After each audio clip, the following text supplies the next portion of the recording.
जान है तो जहान है, शाश्वत शिखरी तीर्थ सबसे महान है। बस शुरुआत करते ही साथ आज आपके पास सादर जय चैनल महालक्ष्मी लाया है कुछ खास बात।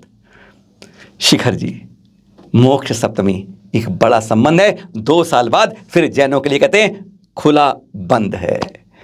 एक बार फिर यहाँ पर आज अजैन 10,000 से ऊपर चढ़े, जैन 1000 भी नहीं चढ़े। पर 2 तारीख से 5 तारीख तक सारी धर्मशालाएं फुल फुल फुल, लंबे रूट की ट्रेनें फुल फुल फुल, नो मोर वेटिंग।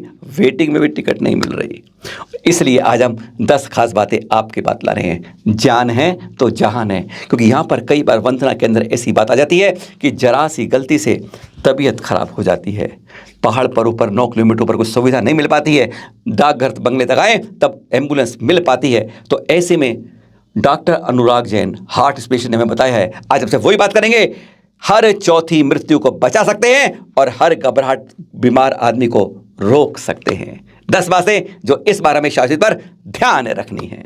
सबसे पहले स्वास्थ्य की बात, खास तौर से जिन पर कोई बीमारी हो, डायबिटीज़ हो, शुगर हो या हार्ट की कोई बीमारी हो, बीपी हो, उनके लिए सबसे बड़ी बात, आपको ऐसा कुछ लगता है, चक्कर है, कमजोरी या तकलीफ लगती है, तो पहले नीचे के चिकित्सालयों में, अस्पताल में, जैन अस्पताल मेन रोड पे ही है और उसके सामने गली में श्री सेवायतन है, वहाँ पर जरूर चेकअप करवा के ही यात्रा करें।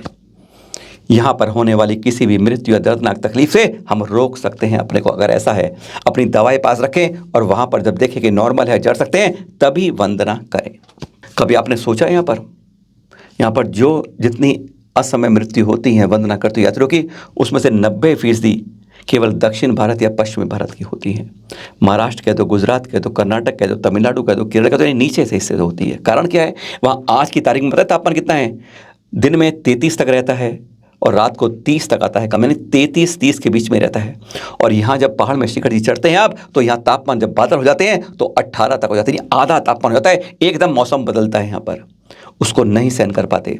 और उससे क्या होता है? कैंटीफोलोमिन पदार्थ होता है, ये कैंटीफोलोमिन बढ़ने लगता है, उसे बीपी बढ़ता है हमारे शरीर में। जो फिब्रिजोन होते हैं वह पदार्थ बढ़ने लगता है, खून गाढ़ा होने लगता है उसे। जब खून हमारा गाढ़ा होकर धमनियों से जाता है तो कई बार मस्तक में नहीं पहुंच पाता है। जब तक मस्तक तक नहीं पहुंचता है तो हम उसे कहते हैं ब्रेन स्ट्रोक, ब्रेन हेमरेज, यानी वहाँ तक नहीं पहुंचा। तो उस समय पता है क्या होता है आप लोगों को? हमें यह सोचना चाहिए, हमारा कहीं ना कहीं दिमाग काम करना बंद करता है, हमारा एक शरीर तरफ का सुन्न हो जाता है, काम नहीं करता है, चक्कर आने लगते हैं, बोल नहीं पाते हैं, ये पहचान होती है। और जब इसी तरह की धमनियों से गुजरते जब हार्ट तक खून नहीं पहुंचता है तो हम कहते हैं हार्ट अटैक होने लगा है। क्या है? उसके बाद पसीना खूब आता है, कमजोरी आती है, चक्कर आते हैं, बाईं तरफ सीने के अंदर बहुत तेज दर्द होता है। यह उसकी पहचान होती है और यह कारण होता है जब उच्च अधिक ठंड महसूस होती है। तीसरी बात, कैसे करें बचाव। सबसे खास बात, इस तरह की होने वाली बीमारी या रोग या कुछ तकलीफ पर हम जान बचा सकते हैं। कैसे करते हैं? जब ऐसी एकदम फीलिंग हो ना, जो आदमी है उनके लिए है, मुझे बीपी है, शुगर है, बढ़ती है, डायबिटीज़ है, तो मैं क्या करूं जब इस तरह का हुआ? सबसे पहले है कि जो सांस लेने में ऑक्सीजन हमारे शरीर में, हृदय में नहीं पहुंच रही है, दिमाग तक हमारा खून नहीं दौड़ रहा, तो क्या सबसे तेज पहले छींके, खांसे, इतना खांसे कि अंदर का जो बलगम है ना नहीं आ रहा, उसे भी निकालना है आपको खंखार के, यानी धमनियों को सुकेड़ना है, फेफड़ों को फैलाना है। जब फेफड़े फैलते हैं, सुकड़ते हैं, तो ऑक्सीजन का दौरा ठीक होता है और वही कहते हैं जान बचती है। जब तक कोई एम्बुलेंस सेवा फर्स्ट एड नहीं मिलती है, तब तक आपको बार बार खांसना है, अपने फेफड़ों को फुलाना है, खींचना है, सिकोड़ना है, फैलाना है, जिससे हमारी ऑक्सीजन की जो चल रहा है दौरा, उस दौरे को नॉर्मल करना है। देखने वाले क्या कर सकते हैं? आप सोच सकते हैं, एक याद रखिएगा अंग्रेजी का शब्द STR, आसान है ना? S से शिखर जी, T से आप टाटा कह लो, R से राजा कह लो, बस शिखर जी में टाटा मत करो, राजा के पास पहुंच जाओ। इस तरह आपको याद आएगा। S से क्या कहना है पहले आपको? उससे कहो जिसको लगता है कि तबीयत खराब है, चक्कर आ रही है, कुछ समझ नहीं पा रहा है, उससे कहो स्माइल प्लीज, मुस्कुरा के कहो। मुस्कुराए वो है नहीं मुस्कुरा पा रहा है क्या? उसका एक तरफ से मुंह टेढ़ा हो रहा है, मुस्कुराने में कहीं ना कहीं शंका है।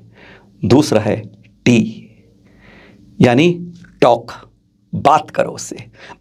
कहाँ पर पहुँच गए हैं, कैसा मौसम है, कुछ भी बात में वह लड़खड़ाता है जवाब देने में, उसका दिमाग अगर संतुलित नहीं है वह जवाब नहीं दे पाएगा। और R होता है रेज योर हैंड्स, अपने दोनों हाथ उठाओ, क्योंकि उस समय उसके दिमाग से संतुलन नहीं मिल रहा है, वह इसको नियंत्रण नहीं कर पाएगा, हाथ नहीं उठा। इन तीनों में से कोई बात होती है, कहीं गलती लगती है, समझ लीजिए इसको अब यह कहीं दौरा पड़ रहा है, हार्ट का या दिमाग का। तुरंत उसको फर्स्ट एड देके डाक बंगले तक लाएं और डाक बंगले से एम्बुलेंस लेके अस्पताल पहुंचाएं। यह हम सबकी जिम्मेदारी। अगर यह कर लिया आपने, कोई चंद सेकंड यह इंपॉर्टेंट होते हैं, शुरू के मिनट जान बचा सकते हैं। अगर यह कर लिया, हर तीसरी मौत को हम बचा सकते हैं। तेरी धोती मेरी से सफेद कैसे, ये सुना ना, प्रतिस्पर्धा हमारे बीच में बहुत होती है। वो मुझसे तेज कैसे चल रहा है, वह दौड़ भाग कर कैसे बस नकल में कई बार हम फेल हो जाते हैं और हमारी हार्ट की बीट बहुत तेज होती है, धड़कन बढ़ जाती है, सांस फूलने लगता है और वह समझ लीजिए वह हम हृदयघात को आमंत्रण दे रहे हैं। मुकाबला, प्रतिस्पर्धा वंदना में कभी नहीं। आपकी स्वास्थ्य कैसा है, उसका कैसा है, आप नॉर्मल भी हैं तो कभी भाग कर दौड़ कर वंदना मत करिए। पैर लड़खड़ा सकता है, सांस फूल सकती है, और अगर आपको लगे सांस फूल रही है, पसीना आने लगा है, एक साइड में थोड़ी देर बैठ जाइए, पर प्रतिस्पर्धा कभी कदापि नहीं करिए। मानसून सर पर है, बिजली गड़गड़ाती है, वहाँ पर कब बादल आ जाएं और कब बरस जाएं पता नहीं चलता है। इसलिए जब वंदना के लिए जाएं तो रेन शीट साथ लेके जाएं, बिल्कुल पतली सी होती है।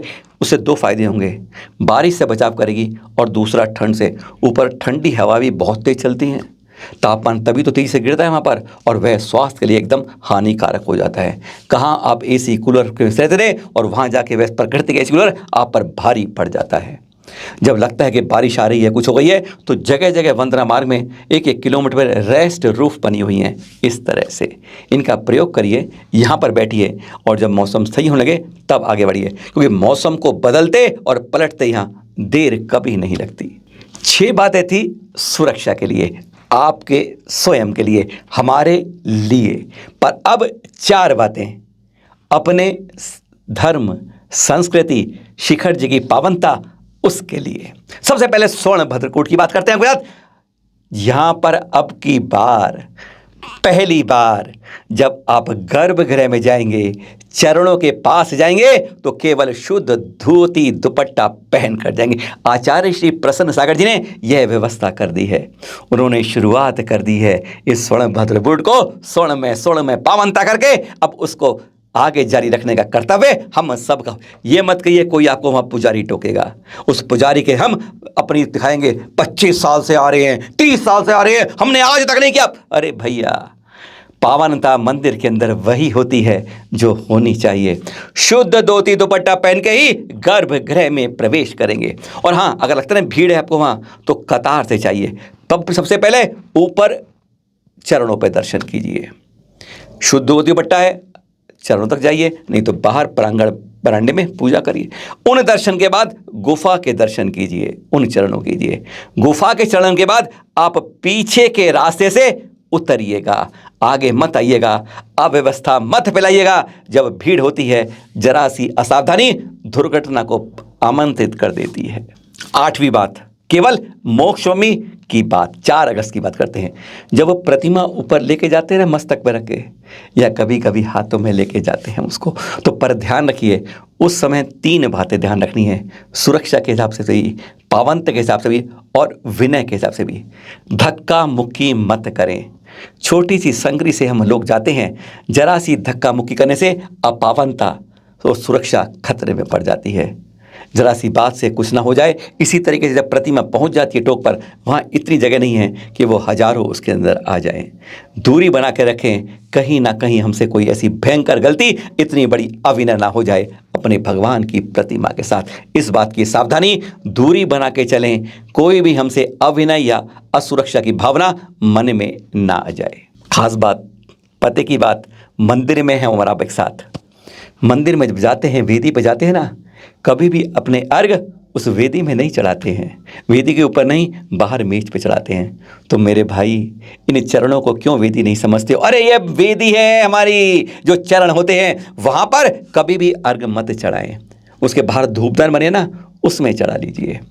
दहलीज बनी है चारों तरफ, उस पर चढ़ा दीजिए, लेकिन चरणों पर कभी मत चढ़ाइए। यह ध्यान रखिएगा। और दूसरे कई लोग ऐसे होते हैं, हमें दीप जलाना है, धूप जलानी है, वो चरणों सारी मंदिर को हम काला कर देते हैं। कभी घर के अंदर ऐसा करना 10 बार, तब कोशिश करना यहाँ मंदिर में भी ऐसा करें हम, कि हम मंदिर अपने घर पर जाएं और बड़ा बड़ा लेके एक दीपक जला के हम धुआं करें, कपूर जलाएं। नहीं करते ना अपने मंदिर, घर के अंदर, अपने मंदिर में भी नहीं करते, तो यहाँ टोको पे ऐसा क्यों करते हैं? इन्हें साफ रहने दें। साफ रहने में, शुद्ध रहने में बहुत सुंदर लगती हैं, और गंदगी हम ही लोग करते हैं। इसलिए ना अर्घ चढ़ाएंगे हम चरणों पर, ना कोई धूप जलाएंगे। कपूर जलाना है, धूप दम जला लो, लेकिन उसके अंदर चरणों पर कभी मत करना। आखिरी बात, पते की बात, और खास बात, जैन हैं ये दिखाने वाली बात। तप त्याग तपस्या के लिए पूरी दुनिया गुण गाती है जैनों की, कि इतनी कठिन तप त्याग तपस्या उपवास का धर्म है जितना कोई नहीं कर पाता है। बस जैन इसलिए बड़े बड़े गुण गाए जाते हैं उनके। 6, 7, 8 घंटे की तो बात होती है मेरे भाई। इतने में तो कम से कम लपलपाती जीभ को अंदर रख सकते हैं, अपनी इंद्रियों पर नियंत्रण कर सकते हैं। अरे पेट नहीं बिलबिलाता, हमारी जीभ लपलपाती है, और वही वहां पर जो खोमचे बन रहे सैकड़ों, उनके अंदर घुस जाती है।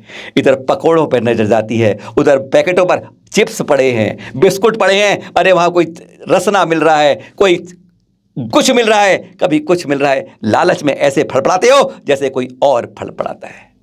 मत करे भाई, एक बार करके दिखा दो, अपना जज्बा सबको बता दो कि हम जैन हैं। कुछ नहीं लेते हैं अपने मंदिर रूपी पर्वत के ऊपर।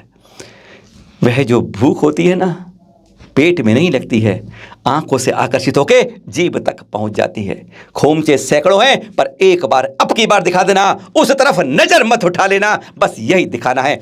अगर जरूरत ज्यादा पड़ती है, लगता है कि मेरा वंदना करते करते, चढ़ाई करते करते गला सूख रहा है, बंद हो रहा है, पड़ा रही है प्यास के लिए, तो मेरे भाई बोतल नीचे से ले जाना, चंद बूंद लेके गला गीले कर लेना। ज़्यादा पानी मत पी लेना, क्योंकि जब पानी का जोर पड़ता है तो लघु शंका भी जोर करती है। प्यास तो रोक सकते हो, लघु शंका नहीं रोक पाते हो। और पूरे पहाड़ मंदिर है, मंदिर में कहाँ कर पाओगे, केवल जल मंदिर में ही जगह मिल पाएगी। इसलिए सावधान, 8 घंटे की बात होती है, 2, 3, 4, 5 कर दो इसकी अब शुरुआत, कि हम खोमचे तुम सैकड़ों लगा लो। अरे कोरोना के समय एक नहीं था, कारण यात्री नहीं था, यानी गलती हमारी होती है और वह बीमारी हमारी ही शुरुआत होती है। कोई खाना, कोई ललचाना, किसी खोमचे पर जाना बिल्कुल नहीं होगा। इस बार भगवान मौसम बार यह करके दिखाएंगे, एक नई शुरुआत के साथ अब की बार शिखर जी जाएंगे। सादर जय जिनेंद्र। जैन तीर्थ संरक्षण एक दूसरा रूप है जिसमें हम और आप सभी भाग ले सकते हैं। बस जैसे हम बोल रहे हैं ऐसे ही आपको बोलना है। आप कलाकार हैं, बोलने के लिए समझते हैं मैं ज़्यादा अच्छा बोल सकता हूं। जिस तीर्थ पर आप गए हैं उसके बारे में, सपनों को जो आपको लगा वह बताइए। कैसे हम उस तीर्थ की सुरक्षा कर सकते हैं, या सभी तीर्थों में ये कमियां मिलती हैं, इनको हम इस तरह सुझा सकते हैं। 2 मिनट की अपनी स्पीच आप रिकॉर्ड करके व्हाट्सएप नंबर इस पर भेजेंगे 9717494975 अपराजिता दीदी के पास। आपको एक आईडी नंबर मिलेगा और वही आपके प्रवेश का एक रजिस्ट्रेशन होगा। टूरेटी की ओर से पुरस्कार भी मिलेंगे आपको, 3100 का, 2100 का, 1100 को, या आपको मिल सकता है हर को जितने एंट्री लेंगे, भाग लेंगे, उन सबको प्रमाण पत्र के साथ एक गिफ्ट हैम्पर टूरेटी की ओर से। कहीं भी आप भाग लेते हैं, इनाम साथ पाते हैं और हमारे साथ इस संरक्षण की कारवां में हमारे साथ जुड़ जाते हैं।